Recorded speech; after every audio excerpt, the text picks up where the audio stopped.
تقدم سريع حققته قوات سوريا الديمقراطية المدعومة من واشنطن في مدينة دير الزور شرقي البلاد، وأحد أبرز معاقل تنظيم داعش في سوريا، وذلك خلال وصولها إلى المنطقة الصناعية على بعد بضعة كيلومترات من قلب دير الزور المدينة. ضربة استباقية نفذتها هذه القوات ضد تجمعات التنظيم المتشدد الذي حاول عرقلة تقدم مقاتلي قسد باستخدام السيارات المفخخة والعناصر الانتحارية، تقدم عزاه المرصد السوري لحقوق الإنسان لطبيعة المنطقة الصحراوية الخالية من السكان. جاءت هذه البداية السريعة لحملة عاصفة الجزيرة التي أعلن عنها مجلس دير الزور العسكري السبت الماضي، جاءت تزامنا مع تقدم للقوات النظامية على حساب التنظيم وفرض سيطرتها على مطار دير الزور العسكري والأحياء المجاورة له ضمن عملية عسكرية من عدة محاور كانت قد بدأتها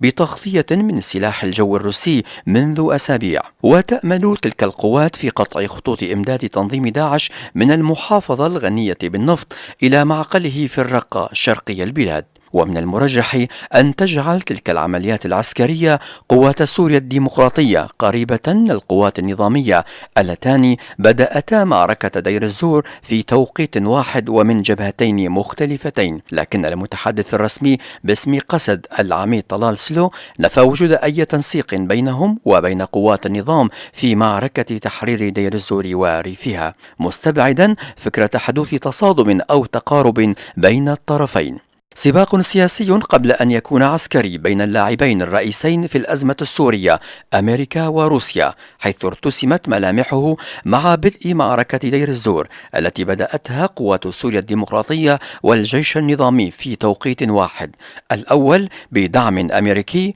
والثاني بدعم روسي. تطورات توحي بوجود بوادر صفقة روسية أمريكية تبدأ بالسياسة وتنتهي بالغاز من دير الزور إلى الساحل السوري، إذ أشارت تقارير صحفية إلى وجود مشاريع مستقبلية لمد خطوط أنابيب مشتركة بين واشنطن وموسكو، وذلك خلافا لكل مظاهر النزاع السياسي الذي تبثه وسائل الإعلام العربية قبل العالمية.